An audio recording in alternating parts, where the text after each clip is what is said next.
프라미스 TV 새벽 기도회입니다. 오늘은 요한계시록 18장 3절 말씀으로 신천지의 미래를 예언하는 계시록 18장 3절이란 제목이 되겠습니다. 계시록 18장 3절 그 음행의 진노의 포도주로 말미암아 만국이 무너졌으며 또 땅의 왕들이 그와 더불어 음행하였으며 땅의 상인들도 그의 사치의 세력으로 치부하였도다 하더라. 좀 더 쉬운 성경으로 보겠습니다. 그녀의 타락한 영향력 때문에 전 세계 나라들이 망했고 각국의 왕들이 그와 함께 부정하고 타락한 일들에 동참했으며 땅의 상인들도 그 도시의 사치와 부귀 덕분에 엄청난 돈을 벌었다. 계시록 18장 3절은 옛날 로마 도시뿐만 아니라 오늘날에도 물질주의, 권력 남용, 도덕적 타락, 정신없는 소비 문화 등으로 인해 하나님의 뜻을 외면하는 세상 체계에 대한 경고의 메시지가 됩니다. 자, 그런데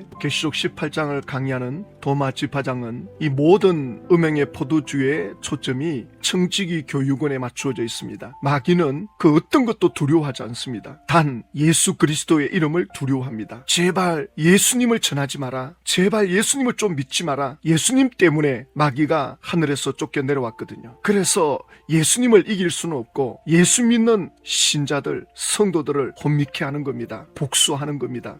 여기에 신천지 총회장이 도구로 쓰임받고 있는 거죠.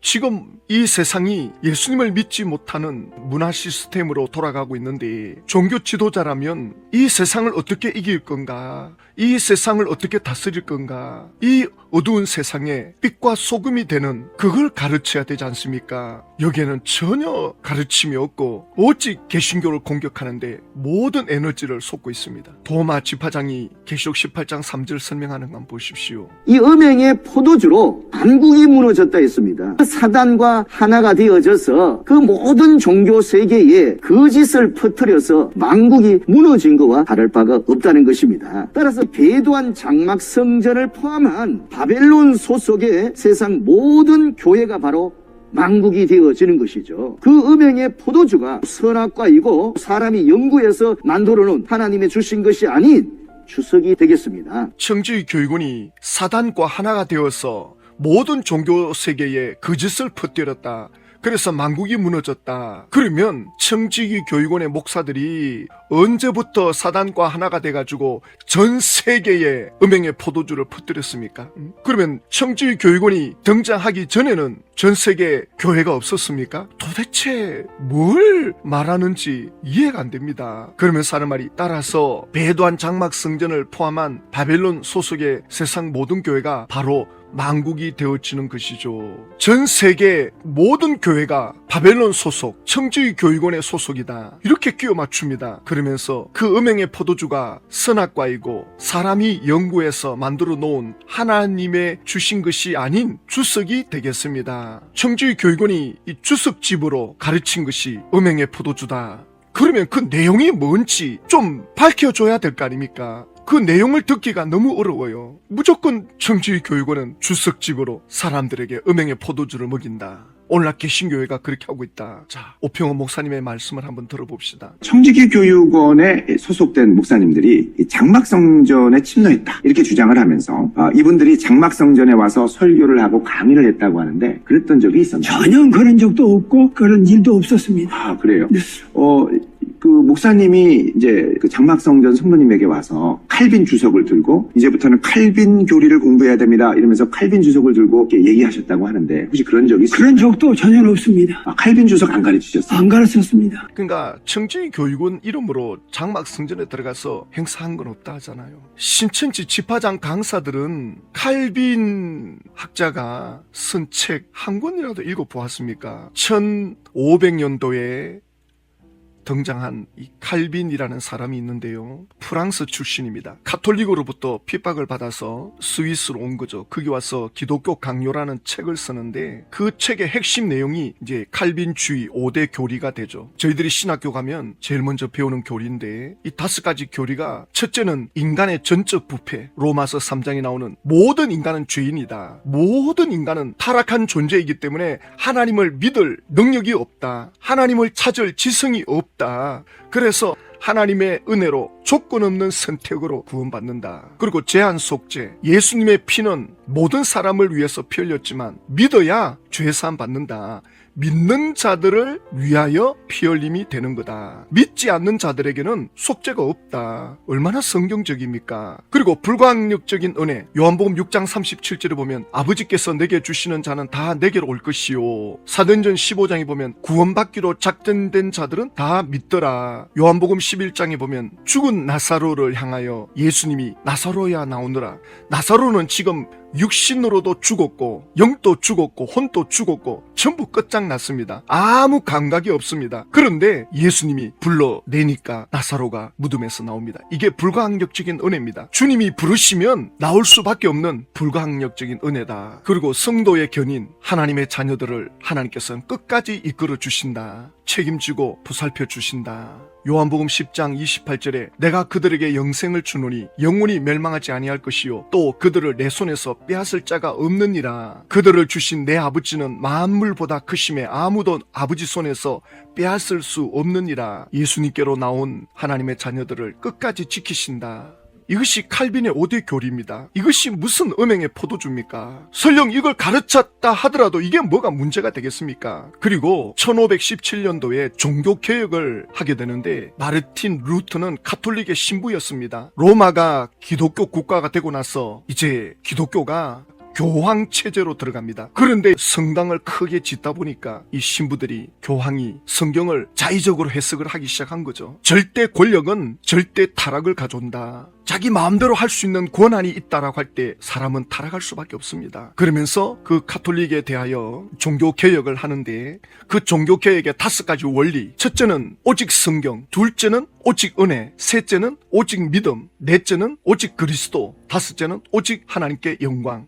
그래서 모든 걸 성경으로 해석해야 된다. 그리고 오직 하나님의 은혜다. 오직 믿음으로 구원받는다. 오직 예수 그리스도를 통해서 하나님께로 나아갈 수 있다. 왜냐하면 그 당시 죄 사함 받으려면 신부한테 가서 고해 성사를 해야 된다. 신부를 통해서 죄 용서 받는. 지금은 가톨릭이 많이 바뀌었다고 봐요. 오늘날 가톨릭 안에서 예수님을 예수님답게 믿는다면 구원이 있을 것입니다. 그러나 가톨릭은 종교 의식 중심입니다. 모든 신앙을 의식으로 대체합니다. 그러다 보니까 어떤 종교적 미사, 형식, 종교 의식 이런 것에 많이 집중돼 있어요. 가톨릭이. 우리 개신교는 개혁주의라 그러는데 그 형식도 중요하지만 복음을 제대로 전해야 되지 않느냐. 말씀을 드러내는데 개신교는 집중하고 있습니다. 요사이 제가 가톨릭 방송을 제가 자주 보거든요. 그래도 옛날 분들이 말하는 것만큼 그렇게 가톨릭이 구시대적이지는 않는 것 같다. 오늘날 가톨릭 신부들도 좀 많이 깨어 있는 것 같다. 자, 이런 것을 제가 보게 됩니다.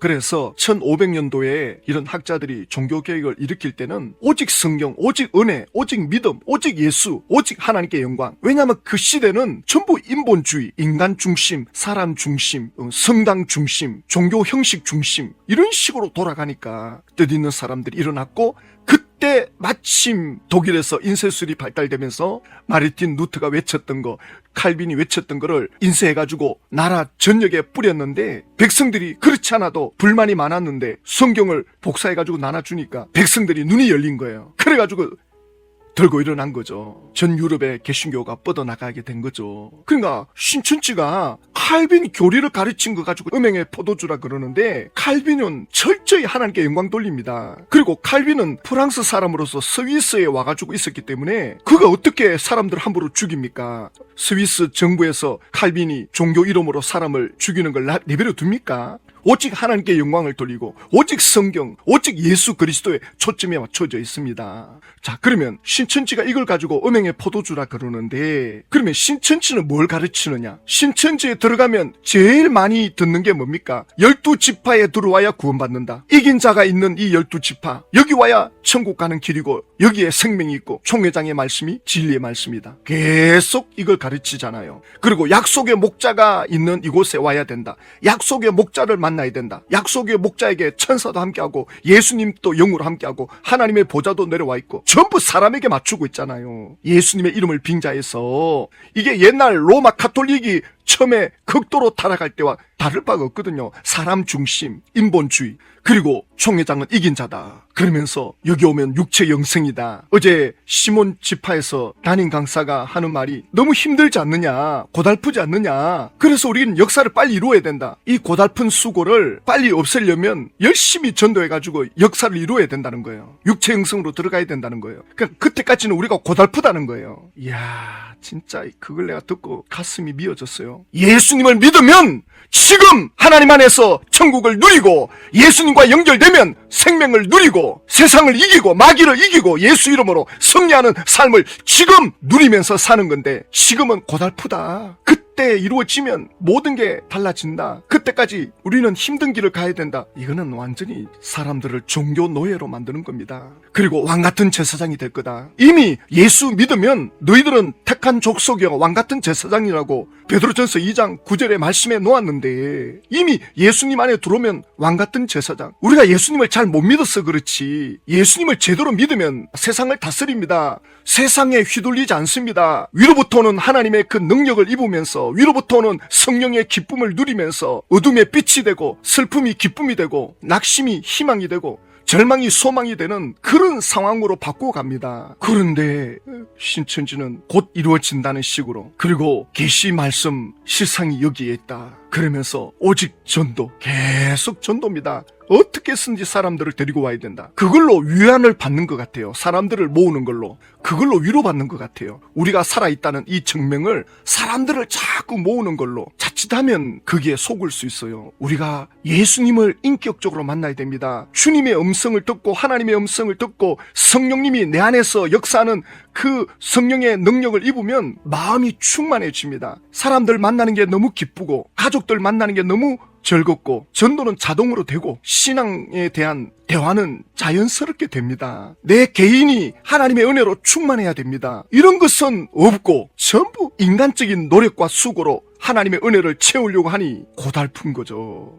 물론 우리도 이 길이 십자가 길이고 좁은 길입니다. 이 싸움을 하긴 해야 돼요. 그러나 나를 십자가 못 박고 나를 죽일 때, 주님이 내 안에서 왕노릇할 때, 예수님이 내 안에서 주인이 되어줄 때 그 누리는 그 은혜는 천국을 누리는 것과 같다고 예수님이 말씀하셨죠. 너희가 내 안에 거하고 내 말이 너희 안에 거하면 무엇이든지 원하는 대로 구하라. 그리하면 이루리라. 나는 포도나무여 너희는 가지니 나를 떠나서는 너희가 아무것도 할 수 없다. 내게 붙어 있으면 많은 열매를 맺으리라. 예수님께 붙어 있는 비결, 예수님께 붙어있는 방법을 가르쳐줘야지. 그건 안 가르쳐주고, 그래가지고 어제 그 지파에서 기도회를 하더라고요. 보니까 주여도 한번 제대로 못 부르고 기도가 다 죽어 있는 거죠. 인간적인 열심을 강조하는데 기도가 형식밖에 안 되는 거예요. 형식. 그래놓고는 개신교가 가리키는 이 주석집, 이게 음행의 포도주다. 주석집은 하나님의 말씀을 보면서 성령께서 깨달음을 주신 내용을 책으로 기록한 거죠. 사람의 기억력에 한계가 있으니까 책으로 기록하는 거 아닙니까? 그리고 사람마다 받은 은혜가 깊이와 넓이가 다르니까 그들 나름대로 책을 쓰는 거죠. 또 역사학자들은 고고학 문헌을 참고해가지고 성경 시대에 어떤 배경이었는지 그것도 기록하고, 또 깨달음을 기록하고, 그걸 참고하면 더 풍성해지죠. 이게 무슨 음행의 포도주입니까? 우리가 왜 말씀의 가르침에 집중합니까? 예수님의 열매 있는 삶을 살아내려고.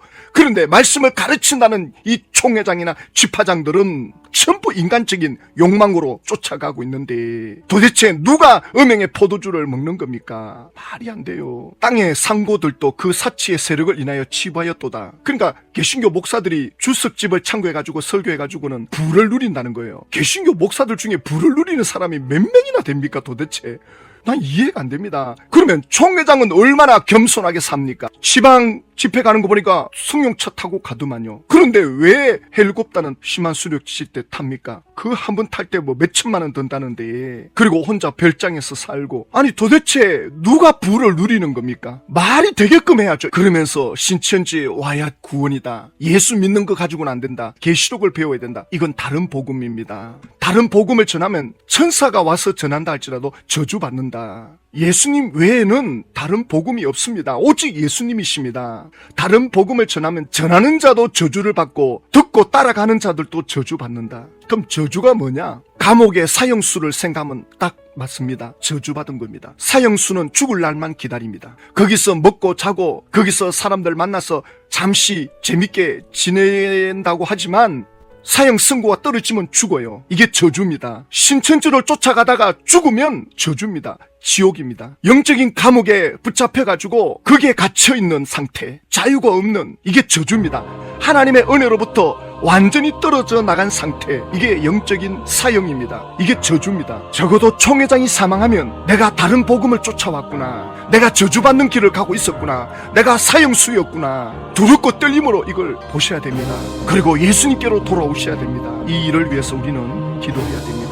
하나님 아버지, 신천지는 음행의 포도주를 먹이고 있습니다. 신천지는 다른 복음을 먹이고 있습니다. 사람들을 전부 영적인 감옥에 가두어서 영적인 사형수가 되게 만들어 놓았습니다. 신천지가 무너질 때 하나님의 택한 자녀들이 주께로 돌아올 수 있도록 은혜를 베풀어 주십시오.